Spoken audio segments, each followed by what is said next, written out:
एक समय की बात है। एक गांव में गोलू नाम का एक लड़का रहता था। अपने नाम के हिसाब से वह बहुत गोल मटोल भोला भाला था, लेकिन गोला और भला होने के साथ ही उसमें आलस बहुत ज्यादा था। अरे गोलू, तू क्या पूरे दिन आलस करता रहता है? खड़ा होकर कुछ कामकाज कर ले। अरे, तुम भी किसको कह रहे हो? सारे दिन तो खाट पर पड़ा रहता है, ये कोई काम नहीं कर सकता। तुम बिल्कुल सही कह रही हो। इसको यहाँ फ्री में बैठे बैठे खाना मिल जाता है, तो इसको कमाने की क्या जरूरत है। आज से इसको खाना देना बंद कर दो, अक्ल ठिकाने आ जाएगी। इसकी जब तक कमाने नहीं पिलाता तब तक इसको खाना देना प्रतिबंध। अरे आलसी गोलू, अब तो खड़ा हो जाओ और बाहर जाकर देख, सब लोग अपने अपने काम कर रहे हैं। तू भी कभी पैसे कम कर ला। जब तक तू पैसे कम कर नहीं लेगा, तब तक तेरा खाना बंद। गोलू अब इस रोज रोज के ज्ञान से परेशान हो गया था। गुस्से में आकर उसने अपना घर छोड़ दिया और जंगल की ओर चलने लगा। जंगल के बीचों बीच उसे एक गुरुकुल दिखा। उसने देखा कि आश्रम में एक गुरुजी बैठे हुए हैं, जिनके साथ उनका एक शिष्य भी रहता है। वह और गुरुजी दोनों मंदिर में पूजा अर्चना करते हैं, खाते पीते हैं, तो फिर सारा दिन आराम करते हैं। तो गोलू मन ही मन सोचने लगा, हाँ, ये जगह रहने के लिए बिल्कुल सही लग रही है। यहाँ कोई कामकाज तो करना ही नहीं है, बस पूरा दिन आराम करना है और थोड़ी बहुत भगवान की पूजा करनी है। पूजा तो मैं कर ही लूँगा। ऐसा सोचकर गोलू उन गुरुजी के पास गया और उसने बोला, प्रणाम गुरुजी, मैं बहुत दूर से एक गांव से आया हूँ। क्या मैं आपके साथ यहाँ पर आपके गुरुकुल में रह सकता हूँ? हाँ हाँ, क्यों नहीं, तुम हमारे साथ अवश्य रह सकते हो। लेकिन मुझे एक समस्या है गुरुजी, मैं कोई काम नहीं कर सकता। काम के बारे में सोचते ही मुझे बहुत भयानक आलस आ जाता है। कोई बात नहीं बेटा, वैसे भी यहाँ कोई काम नहीं करना है, बस थोड़ी सी भगवान की पूजा पाठ ही करना है। हाँ हाँ गुरुजी, पूजा पाठ तो मैं आराम से बिना आलस के कर लूँगा। अब गोलू उस गुरुकुल में रहने लगा। सुबह उठना, भगवान की पूजा पाठ करता, पेट भर खाना खाता और फिर सारे दिन आराम करता। भाभी और भाई ने तो मेरा जीना ही हराम कर रखा था। कहते रहते थे कि बिना पैसे और बिना मेहनत के कोई 2 वक्त की रोटी भी नहीं देगा। हाँ, अब कोई उन्हें जाके बताए कि कैसे मैं बिना मेहनत करे ही पेट भर खाना खा पा रहा हूँ। हाँ नहीं तो। समय पर गोलू को भरपेट खाना मिल जाता था। वह गुरुकुल में ऐश की जिंदगी जी रहा था। उसे काम की और खाने पीने की कोई फिक्र नहीं थी। इसलिए गोलू भगवान की पूजा पाठ बड़ी मेहनत और लगन के साथ पूरे दिल से करता था। एक दिन पूजा पाठ और भजन कीर्तन करके गोलू रसोई घर के अंदर भोजन करने गया, तो उसने देखा कि आज तो गुरुकुल में भोजन की कोई तैयारी नहीं है। यह सब देखकर वह दौड़ा दौड़ा गुरुजी के पास जाने लगा। अरे गुरुजी, क्या आज गुरुकुल में भोजन नहीं बनेगा क्या? हाँ गोलू, आज रामनवमी है। आज के दिन गुरुकुल में सभी लोग रामनवमी का व्रत करते हैं, इसलिए आज गुरुकुल में भोजन नहीं बनेगा। तुम भी आज रामनवमी का व्रत रख लो। नहीं नहीं गुरुजी, आपको तो ये पता ही है कि मैं भूखा नहीं रह सकता, इसलिए मैं व्रत नहीं रख सकता। गुरुजी, अगर मैं भूखा रहा तो मैं कल का दिन नहीं देख पाऊंगा। मुझे बहुत भूख लगी है गुरुजी। ठीक है गोलू, अगर ऐसी बात है तो तुम अपना भोजन खुद बना लो। गुरुकुल में आज कोई भी तुम्हारे लिए भोजन नहीं बनाएगा। यह सुनकर गोलू सोचने लगा, कोई बात नहीं, आज एक दिन मैं अपने हाथ से ही भोजन बना के खा लेता हूँ। ठीक है गुरुजी, मैं आज अपना भोजन खुद बना लूँगा। अच्छा, तो तुम एक काम करो, रसोई घर से लकड़ी, आटा, दाल, सब्जी, जो भी सामान तुम्हें खाना बनाने के लिए चाहिए वह तुम रसोई घर से ले लो और नदी की उस पार जाकर अपना भोजन बना लो। और एक बात याद रखना, भोजन करने से पहले भगवान राम को अवश्य भोग लगाना है। जैसी आपकी आज्ञा गुरुजी, मैं बिल्कुल ऐसा ही करूँगा। राम राम राम राम राम। फिर उसके बाद गोलू सारा सामान लेकर नदी के उस पार जाता है। फिर जैसे तैसे जल्दी से अपने लिए भोजन तैयार करता है। फिर जैसे ही वह खाना खाने बैठता है, तो उसे अपने गुरुजी की कई बात याद आ जाती है। अरे अरे रुको रुको, मुझे कुछ याद आया। मेरे गुरुजी ने तो ये कहा था कि सबसे पहले भगवान राम को भोग लगाना है। हाँ, उसके बाद ही खुद को भोजन करना है। सबसे पहले भगवान राम को भोग लगाता हूँ। आओ मेरे राम जी, भोग ग्रहण करो मेरे राम जी। प्रभु श्री राम आइए, प्रभु राम आइए, मेरा भोजन का भोग ग्रहण करिए। गोलू बहुत परेशान हो गया कि वह भगवान राम को बार बार बुला रहा है, लेकिन उसके भगवान राम भोग ग्रहण करने नहीं आ रहे हैं। गोलू ने सोचा कि उसके गुरुजी ने कहा है तो भगवान राम को भोग लगाना जरूरी है। वह इतना बोला था कि यह भी नहीं जानता था कि भगवान खुद भोजन ग्रहण करने नहीं आते, लेकिन वह अपने गुरुजी की बात पर आदा रहा। मैं समझ गया प्रभु श्री राम जी कि आप भोजन करने क्यों नहीं आ रहे हैं। आपको तो रोज अलग अलग माल खाने की आदत है, तो भला आप मेरा रूखा सूखा भोजन खाने क्यों आओगे। लेकिन मैं आपसे कह रहा हूँ, आज गुरुकुल में भी कुछ नहीं मिलेगा। गुरुकुल में तो सभी का रामनवमी का व्रत है। अगर आपको भूख लगी है तो आपको यहाँ आकर ये भोजन ही करना पड़ेगा, वरना तो आपको भूखा ही रहना पड़ेगा। भगवान तो भावनाओं की भूखे हैं।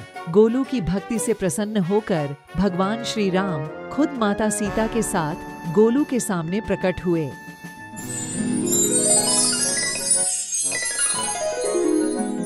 अरे गुरुजी ने तो कहा था कि भगवान राम को भोग लगाना है। मैंने तो केवल 2 ही लोगों का खाना बनाया है। ये भगवान राम तो माता सीता को भी साथ ले आए। अब क्या करूँ? चलो आज इन दोनों को ही भोजन करा देता हूँ। मैं आज एक दिन भूखा ही रह लूँगा। वैसे भी एक दिन भूखा रह लूँगा तो मर थोड़ी जाऊँगा। हाँ चलो यही कर लेता हूँ। यह सोचकर गोलू ने भगवान राम को माता सीता के साथ बिठाकर भोजन करवा दिया। प्रभु राम, आपके इस वक्त ने तो बहुत ही स्वादिष्ट भोजन बनाया है। इसीलिए तो मैंने आपको यहाँ आने के लिए कहा था माता सीता। प्रभु, आप लोगों को मेरे हाथ का बना भोजन बहुत पसंद आया। यह सुनकर मुझे बहुत खुशी हुई। लेकिन प्रभु, मैंने भोजन करने के लिए तो सिर्फ आपको ही बुलाया था, लेकिन आप तो माता सीता को भी साथ ले आए। मैंने सिर्फ 2 ही लोगों का भोजन बनाया था और वो मैंने आप दोनों को खिला दिया। भगवान, मुझे तो आज भूखा ही रहना पड़ेगा। अब अगली रामनवमी पर ध्यान रखना और मुझे पहले से ही बता दीजिएगा कि आप कितने लोग आएंगे। और हाँ, थोड़ा समय पर आ जाना क्योंकि मुझे बहुत लगती है। हाँ नहीं तो। गोलू की भोली भाली बातें सुनकर भगवान राम बहुत प्रसन्न हुए और वहां से देखते ही देखते गायब हो गए। अब गोलू को लगा कि शायद भगवान को ऐसे ही भोग लगाते हैं, इसलिए उसने किसी को भी यह बात नहीं बताई। अगली रामनवमी आई।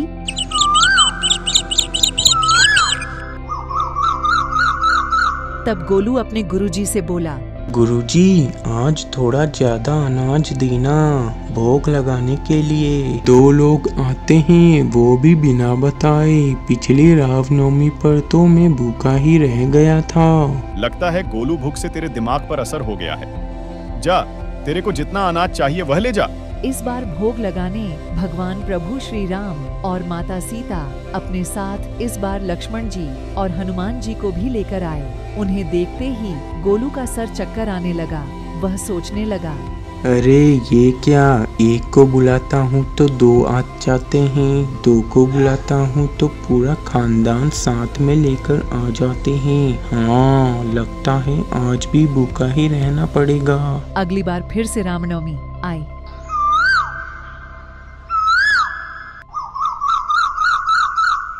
फिर गोलू अपने गुरुजी से बोला, गुरुजी, मुझे और ज्यादा अनाज चाहिए। ये आपके भगवान राम कभी अकेले तो आते नहीं हैं, कभी माता सीता तो कभी हनुमान जी और लक्ष्मण जी को भी साथ ले आते हैं। हाँ, और पहले से भी नहीं बताते कि कितने लोगों को साथ में लाएंगे। हाँ नहीं तो। यह गोलू हर बार मुझसे अनाज ज्यादा लेकर जाता है। कहीं यह अनाज बाजार में बेच तो नहीं देता। आज मुझे देखना पड़ेगा। ठीक है गोलू, ठीक है, आज के लिए तुम्हें जितना अनाज चाहिए रसोई घर से जाकर ले ली। अनाज लेकर गोलू नदी पर भोजन का सारा सामान लेकर पहुंचता है। इस बार गुरुजी उसके पीछे पीछे वहां आ जाते हैं और गोलू को चुप कर देखने लगते हैं।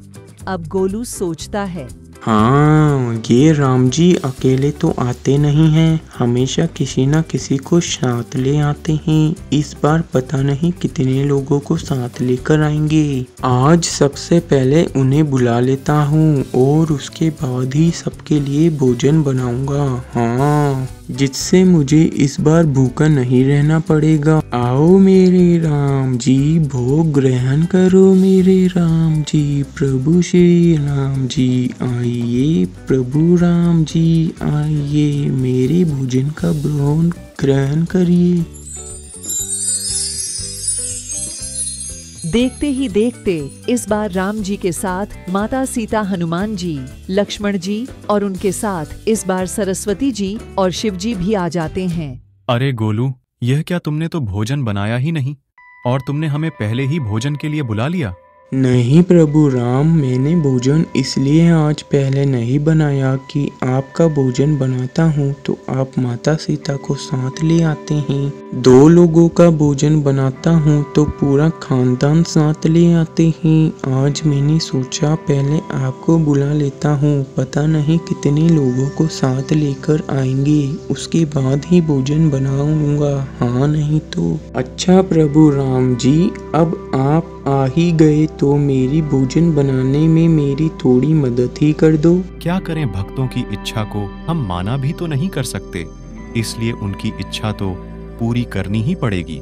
लक्ष्मण, तुम जाकर चूल्हा जलाने के लिए लाखड़ियां ले आओ। देवी सीता, आप सब्जियां काट लो और मैं चूल्हे की तैयारी करता हूँ। ऐसा कहकर वह सभी रसोई बनाने में लग गए और गोलू आराम से बैठकर देखता रहा। तभी गुरुजी उसके पास आए और बोले, क्या बात है गोलू, तुम ऐसे चुपचाप क्यों बैठे हो?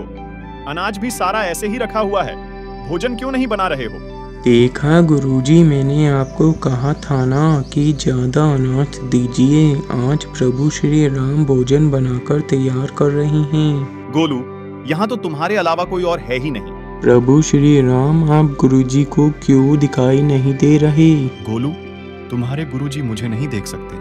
लेकिन क्यों प्रभु श्री राम? गुरुजी तो महाज्ञानी हैं और बहुत ज्यादा विद्वान हैं, सदैव पूजा अर्चना भी करते हैं, फिर भला आप उन्हें क्यों नहीं दिखाई दे रहे? माना कि गुरुजी ज्ञानी है, लेकिन वह तुम्हारी तरह सरल नहीं है, इसीलिए वह मुझे नहीं देख सकते। गुरुजी, राम जी कह रहे हैं कि आपका मन सरल नहीं है, इसलिए वो आपको नहीं दिख रहे। सही कह रहे हो गोलू, मैंने सारी विद्याएं पाली, लेकिन तुम्हारी तरह मन की सरलता नहीं का पाया है।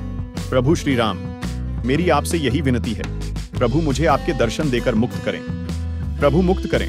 तभी प्रभु श्री राम गुरुजी के सामने प्रकट हो गए और गुरुजी को भी दर्शन दिए। इस तरह एक भक्त के कहने पर भगवान श्री राम ने रसोई बनाई और उनका दर्शन भी दिए। बोलो जय श्री राम।